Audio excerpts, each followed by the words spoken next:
So there's only you can decide how you're going to think about things. And I decide to think about things in a good and a positive way. Some guys who are going to struggle, they're always going to see the negative side.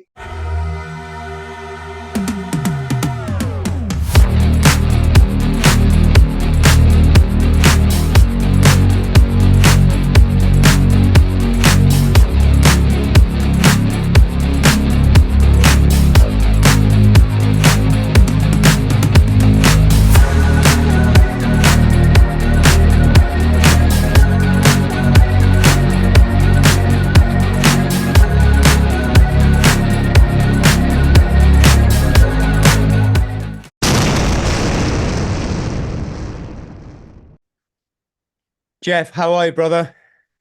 I'm good, mate. Good. Good. How are you? Yes, I'm wonderful. Congratulations on your book. Thanks, Chris. Thanks, mate. It's been a long old year doing it, but very much worth it. Very much worth it.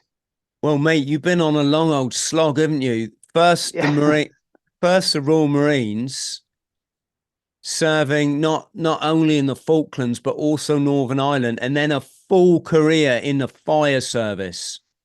Yeah.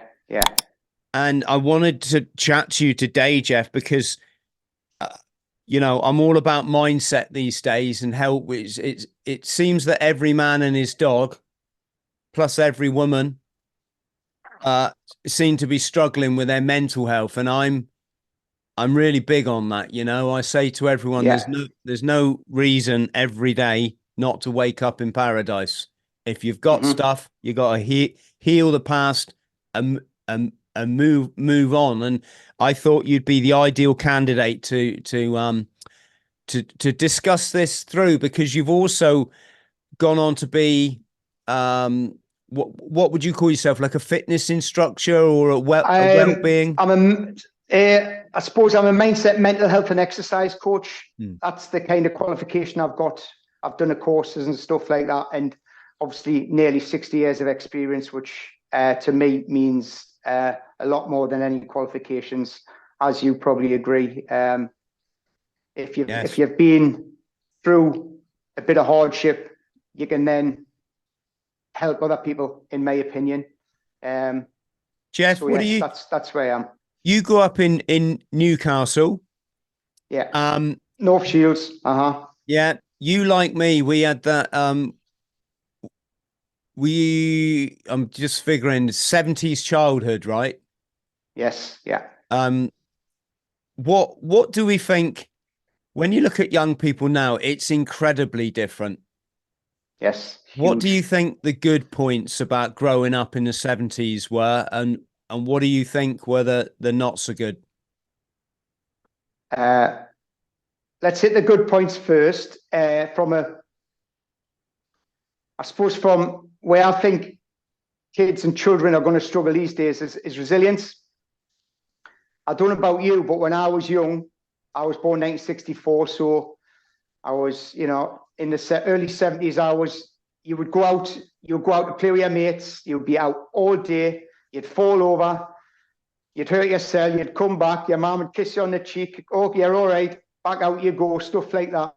And you learn to climb trees, you learn to play football, you took hits, a bit of bullying, a bit of this, a bit of that. I just think moving forward, and this isn't a pop at children, it's just life, isn't it? It's very rare you'll see kids playing outside now.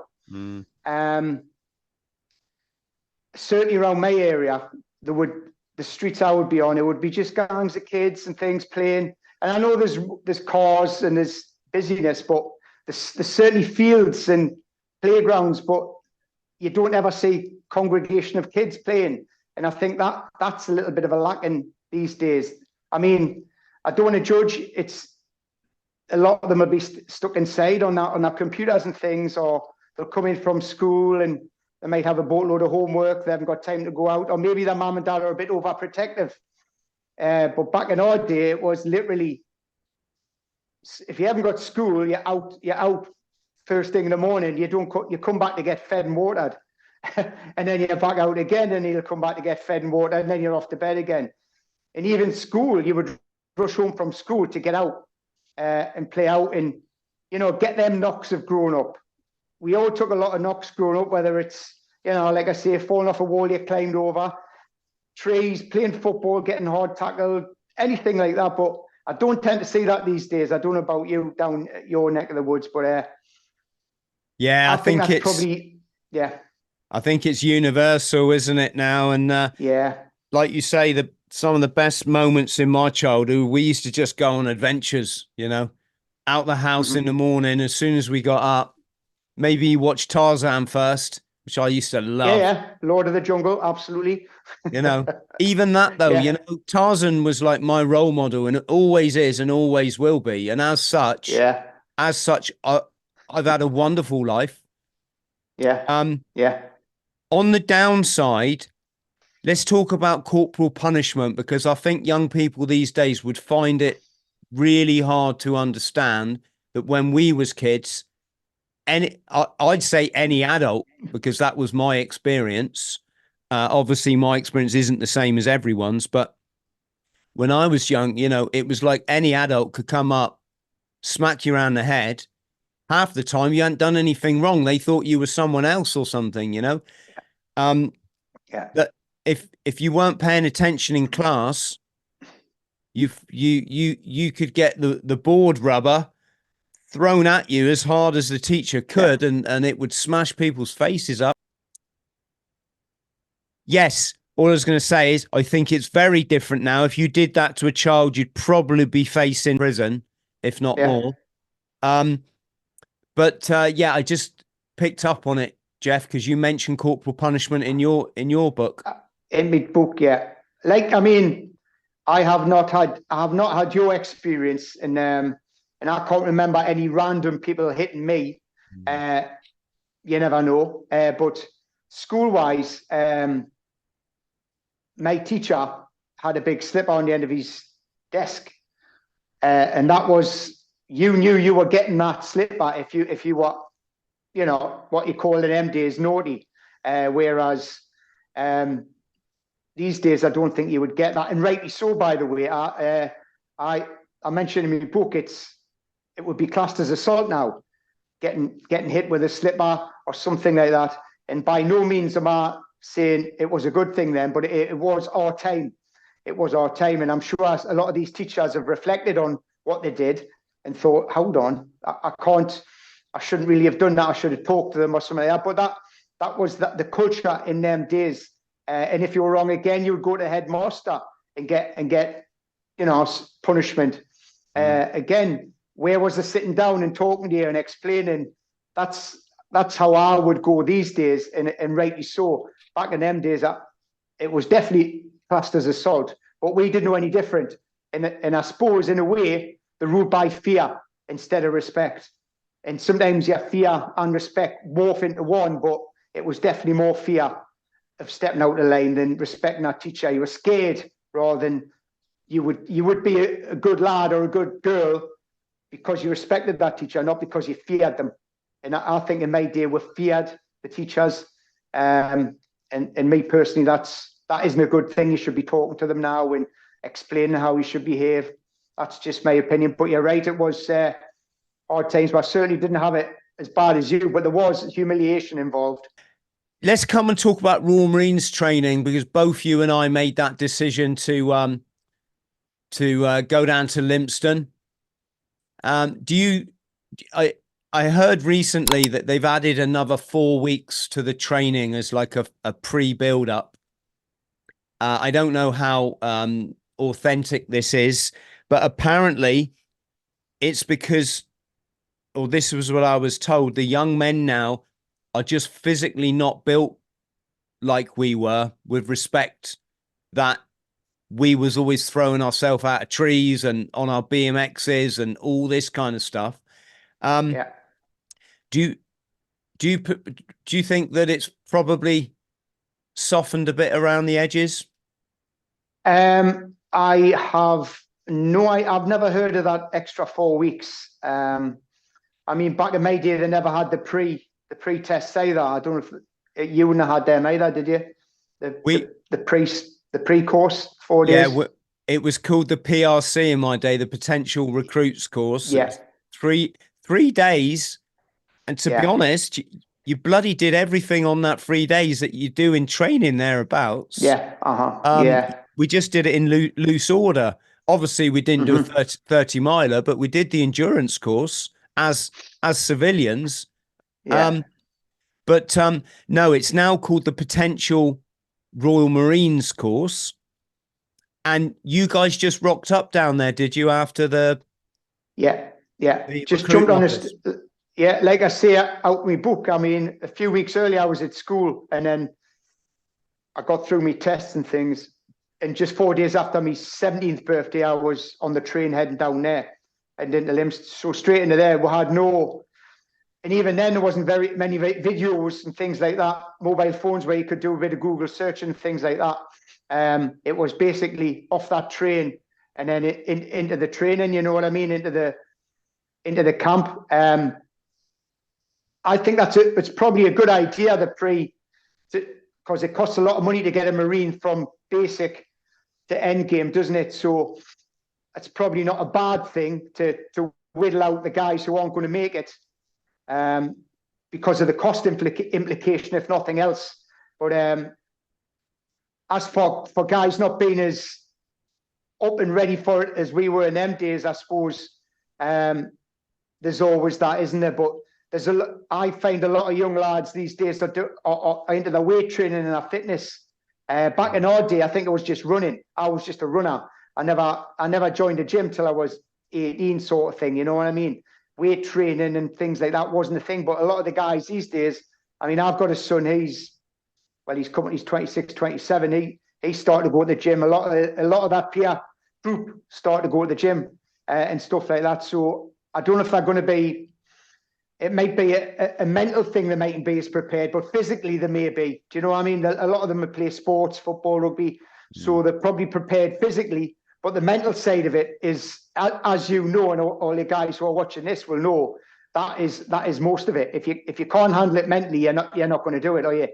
So that's probably where that little 4 or 5 time week thing will help them, because if you're not right there, anyone can run usually and do a few press ups, sit ups. It's the intensity of everything else, isn't it?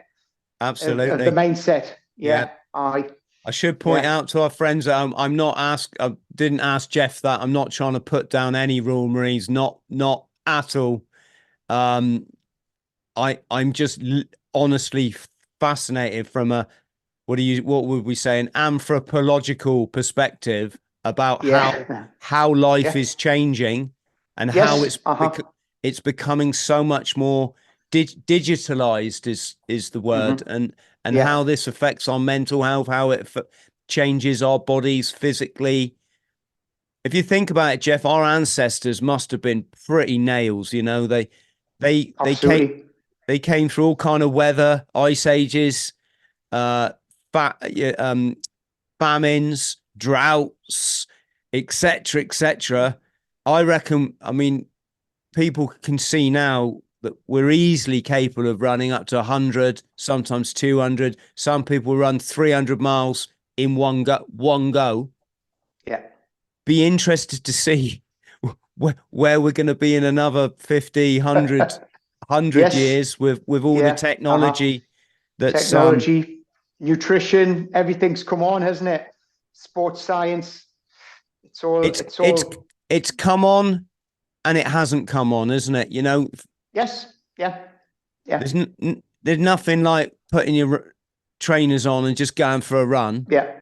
It can be too easy going the other way, can't it? Yeah. Now you're like, right, what gym bag do I have? Is it fashionable? What wireless earphones have I got? What am I listening to? What am I going to wear to the? Yes, times change. Let's talk about sorry, Chris. Even going back to our day, even your trainers these days are, the weigh about an ounce in that, phenomenal. Going back to our day, you know, if it wasn't for weight pumps, you know, you'd have to run in them flats. No wonder we've all got knackered knees. You know what I mean? It's and the boots and everything's evolved from them, which is a great thing. But everything's evolved, I think. For, like you say, most of it is good, but the other way, the resilience side of it might have dropped off a bit. Yes. Let's talk Yeah. about the Falklands. It's a particular fascination of mine. My best mate, who I joined up with, um, his dad was CSM of Lima Company in the Falklands. Hmm. Um, I've, I know how much that affected my mate's life. Back then, people probably won't realise this, but my mate used to watch the news to see what battles had been fought that day, and then they'd give a list of the dead would go down the screen. And Right. my mate had to sit and watch that to see if his dad was dead or not. It's unreal, Jeff, isn't it? It's war It is is. Yeah. it's un unreal. Um, Unreal. Yeah. we've been fortunate. We've covered lots of Falkland stories. It's I'll just say this: I've never met anyone in war that just hasn't been massively damaged and never really got over it, or drunk themselves to death. You seem remarkably well balanced, Jeff, I have to say, considering most people I meet are just really, they haven't dealt with it very. I mean, that sounds a bit cruel. What I mean is, I don't think it's in our nature to send one lot of youngsters to go and kill another lot of youngsters in any scenario. Yeah. Um, what was your experience of it all? Um, well, first of all, I was in 4-2 Commando, K Company 1 Troop. Um, a young lad, 17, just turned 18. I got the call, got home. My mum, the police had been at the door and said, I've got to go back to my units. Like most of the guys who went, not a clue where the Falklands was, what's going on, you know. We literally get down there and it's just a hive of activity. But I mean, I don't want to go over. You probably had guys on who've talked about the battles, Mount Harriet and stuff like that.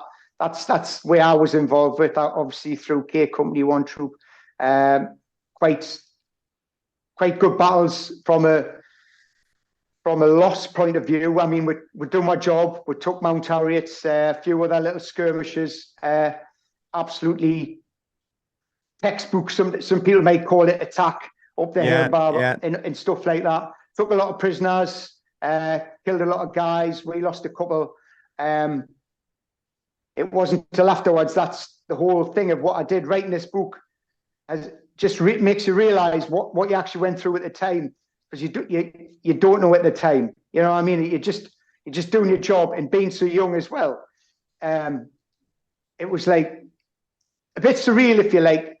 Like I say, this book has brought it all back. Quite good in a good way, but certainly a few negative ways where I've overthought and had a big think about things. But my time in the Falklands was, as you know, the guys you've talked to, physical, the weather, the conditions, just the battles we had to do against outnumbered, and you know, we took Mount Harriet. You know, how did you survive? Because so Mount Kent, was that the SAS fought a battle there, and then was it? Yeah, we sort of found that I mean, there's a lot of controversy over that. I'm not sure.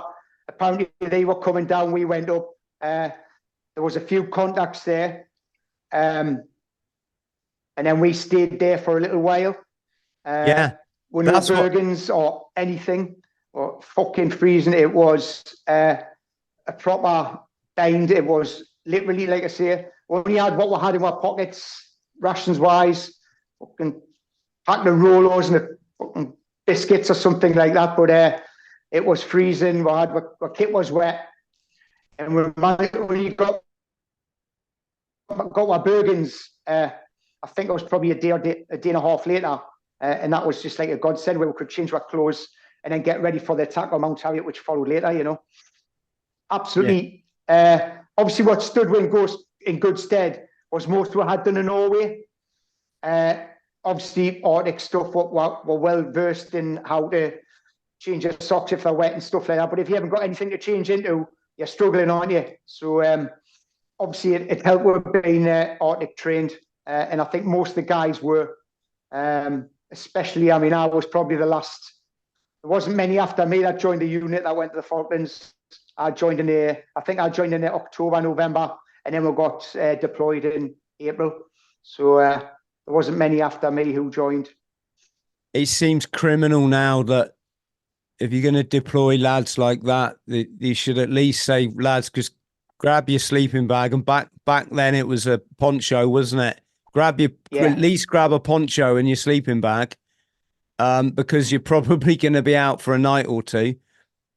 It's possibly, but at the same time, you don't want to be coming under contact with big packs on and things like that. You know, I mean, we went in on helicopters most of the time, left our packs there. They were obviously meant to come behind with, but logistics and things like that. And I believe we're a bit short of helicopters by then. So it just didn't happen straight away anyway. We got our packs eventually, which was nice. And how do you ever sort of get over, or, I mean, you saw a lot of dead people. I'm guessing for the most part, young Argentines. Yes. And I obviously will come on and talk about your firefighting career, in which you obviously did the same. But absolutely, more so, yeah. How do you process that? Or not let it affect you? Absolutely, that's a better way of putting it. Not letting it affect you too much. The way to do it, the way I cope with it at the time, I would say, I mean, probably that was probably the first time you'd seen dead bodies, like a lot of the guys, unless they worked in some kind of other environment, or they've seen somebody, you know, dead, if you like. But that was the first time, and when you see that, you just look at it and you process it, obviously, and then you're moving on, aren't you? You're moving on to your next task, or you might be, you've got to process the prisoners and things like that. It's only afterwards that you start to think about it and try and process it in such a way that these guys are human. You know what I mean? These guys are someone's dad or someone's brother. That's when the compassionate side come over afterwards. Even writing this book is what sort of got me thinking. You know, the guys who were left dead on that Mount Harriet were somebody to somebody, aren't they? That's somebody's brother or dad or brother or cousin, anything like that. They're human beings. But at the time, it was a case of, if we didn't do that to them, they're going to do it to us. So that's how kind of I processed it. If I didn't do that, they were going to do it to us guys. It just I suppose it's a duty thing. Again, my book's called Duty. It's a duty. Our duty was to go and sort them out, and afterwards, it's like I say, not at the time, but years later, it was a case of, them guys on the top of it, and even it wasn't so much us. A lot of the troops coming up behind, we had to move them bodies and put them into some kind of graves and things like that, which obviously isn't pleasant either. But it's a case of I suppose I parked it for a while because I didn't think about it too much. Everything was moving forward. It all come back to us, and I mentioned this in my book, is when I joined the fire service, and I had a particularly nasty job. Actually, it was an explosion, and I turned up, and there was a lot of bodies, and it was when I got back from that job, I started to think about the guys in the Falklands. Does that make sense? It's a funny how the mind works. So that caused me some concern, and that's when my battles, if you like, with, I believe it was PTSD at the time, I still do. That's when my little struggle started. So the knock-on effect from the fire service, the bodies I seen at this particular job, the casualties that we couldn't do nothing about, flicked us back nearly 15, 20 years to, Marines time. So the brain's a funny thing, and that's why you have to try and train it to be ready for anything that's going to pop up. It never goes. It's never going to go. It's always in your mind, isn't it? Somewhere, and something may trigger it. And in my case, it was a particularly nasty job in the fire service. And I know some guys have struggled with it. Even now are struggling. And obviously we'll all try and help them as best we can. There's different coping mechanisms. Like you say, there's drink, there's drugs, there's fighting, there's anything, you know what I mean? Mine was exercise. I think that was my go-to, if you like. I didn't know at the time, but when I was training and I was in my own little world, and I think that's how I cope with it, and that's what I'm moving forward in my careers, and obviously fire service and what I do now. I really go for exercise.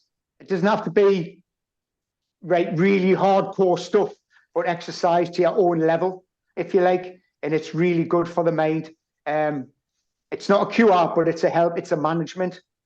I think the key word we're looking for is management, not. I don't think there is a cure for what you've seen, what you've got up there. That's my opinion. Yes, absolutely. I'm just I wanted to touch on the subject, Jeff, because I don't think civilians realize that they've got this big image now, and it's come from America after Vietnam, when no one supported war in America after Vietnam, because they just saw this horrendous slaughter that was prolonged for the corporations making so much money off that war. And no one supported war. That's where the peace movement came from. And what they did, because the powers that be still need their wars, they started all this thank you for your service stuff to make it to take the focus on the horrendous evil of conflict and say, hey, wars are evil, but think about the veteran. Thank you for your service, sir. And they brought out these films like Platoon and all those Vietnam era films, and First Blood was a big one, where they started to focus on the soldier's story to divert people from war and slowly brainwash people through the soldier's story into that war is somehow like a heroic thing. And what it's left us with now is you've got all these youngsters, they think war is heroic. And what I try to highlight in my work is, like, I've never met anyone that's been to a war that it hasn't almost ruined their life, if not ruined their life. The veteran suicide thing is huge. The veterans make up all the suicide statistics, the homeless statistics, and the substance abuse statistics, the mental health statistics. And I think this is a conversation that's really needs to be had. So thank you for giving us your input, mate, from someone that's no problem. someone that's been there. So why is it then? Why do so many Marines become firefighters? Good question. I mean, in my opinion, it's the camaraderie, it's the teamwork, it's the giving something back to the community, because I think we're all kind of the same good people, where we want to, once you join the armed forces, you're not doing it for, I don't know, Queen and Country, you're doing it to help the community, to do your bit. And I think the fire service is a natural progression, and obviously our paramedics and things like that. Anyway, where there's a good teamwork, where you're working for each other, good camaraderie, good crack, good banter, just strong teamwork. And I think the fire service delivers that. And you'll go to a job and there's an end product, if you like. So you're coming to a conclusion where you're actually helping somebody in most cases. It's a good occupation. Yes. And friends at home, great read. I don't often get a chance to read all the books that my guests would like me to, can we say? Don't know if that made sense. What I mean is, I've done like 500 podcasts and I haven't got time to read 500 books. But this one, I just knew it was going to be good, and I can thoroughly recommend it. Very lovely ending as well. The way Jeff pulls all his family in, and you can clearly see he's a guy that's been through a lot in his life, and he's got to a place of paradise, and that made it a really nice read. Even though your book focuses more on the fire service, Jeff, than your time in the Marines, and even though we've kind of done the opposite, just because of our time limit now, I want to come on to the mindset stuff. Absolutely. And so what would you say PTSD is when you see it in people? Do you think it's childhood stuff? Do you think it's on the job atrocity, you know, horrendous stuff that you experience on the job? Would you think it's like a combination of the two areas? It's definitely a combination. My childhood was, I have got no complaints about my childhood. I absolutely love my childhood. Even going back over stuff, I had no problems. Obviously people did, guys did, girls did. And that just, it's probably resonating later on in life, stuff like that resonates, doesn't it, later on? But mine come from obviously my time in the Marines, my time in the fire service. Pinpointing exactly when is the big question, isn't it? That's why you need to delve into things and your therapies and things. I don't know. I'm no way an expert. Like I say, I'm a big believer in trying to manage it. I don't think you're ever going to get over these things. You just have to manage it by certain coping mechanisms. And like I say, my coping mechanism is exercise, having a positive mindset, self-talk.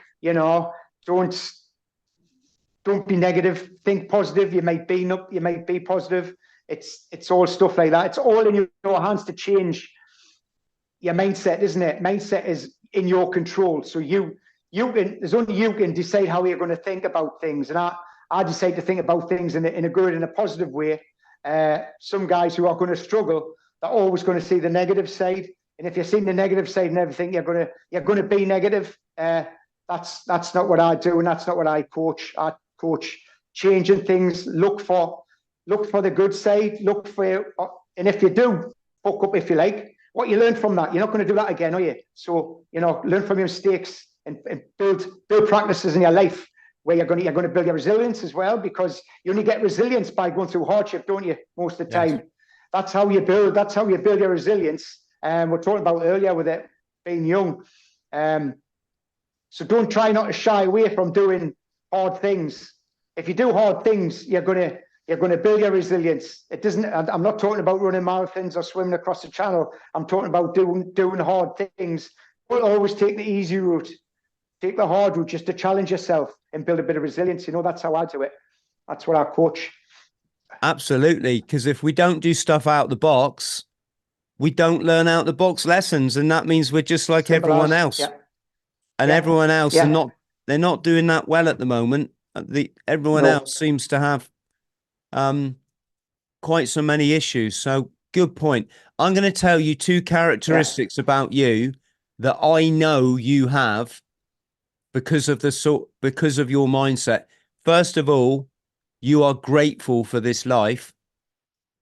And secondly, you refuse to be the victim. Am I right? Correct. Yes, I refuse to be the victim. And if you've got to own what you've done, own it, deal with it, manage it. And yes, I definitely know there's no victim. You just got to build your own life. And yet saying, I'm coming up to 60, I've still got at least another 20, 25 years to go. Life's just starting. I'm not finishing now. I am going to move on, keep getting better, keep being the best. I know it's a quote that gets pushed around all the time.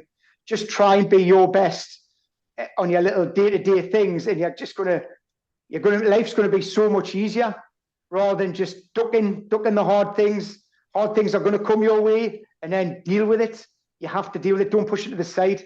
And that's what I think life's all about. And you can have a fulfilled life. Get rid of negativity in your life. You know what I mean? Have positive things. I'm lucky. I've got a good family. I've got good friends. Everyone else is not so lucky, but look for them. Look for friends. Look for more positive people. Because if you hang around negative people, you're going to be negative, aren't you? you're going to be down. It's massive, man. It's massive. Social media is massive as well. Just stop comparing yourself to everybody else. Be your own person. Just be your own person. You look after yourself. Be careful what your nutrition is. Look after your exercise. Look after your sleep. And you treat your body as, you know, an engine, if you like. Don't put shit in. If you put shit in, you're going to get shit out. Put good stuff in. Look after yourself. Bit of exercise, good nutrition, and rest and sleep, and live your life. Always have something to look forward to. That's what I think. When people are down and they come to me and say, "Life's shit. What you doing next week?" Oh, fucking nothing.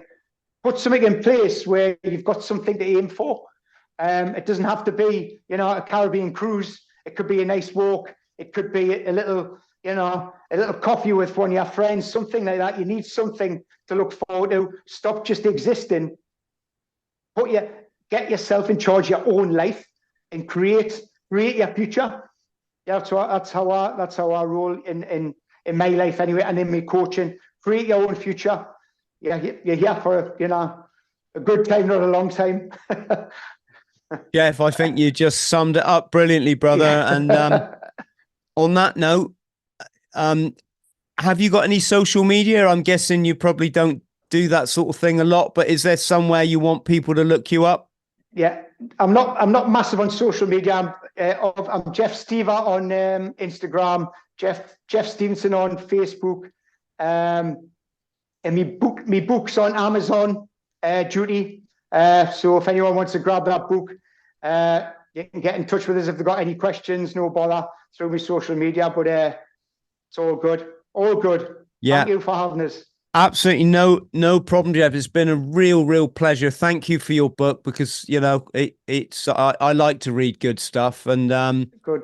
And I had a few nice, you know, early nights. So I always know when it's a good book because I go to bed early because I want to read it. So you want to read, and I also, as someone who's written a few books, I'm very well aware of the commitment it takes. I mean, my gosh, it's a long old process. So well done.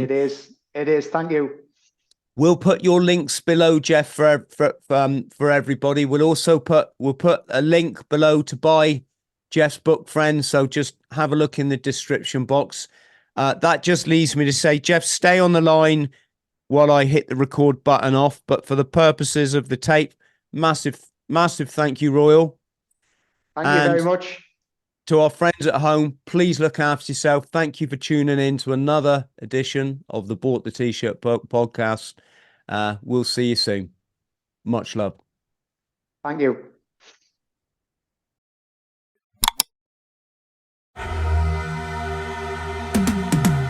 Cause I've been living life right like I could just die.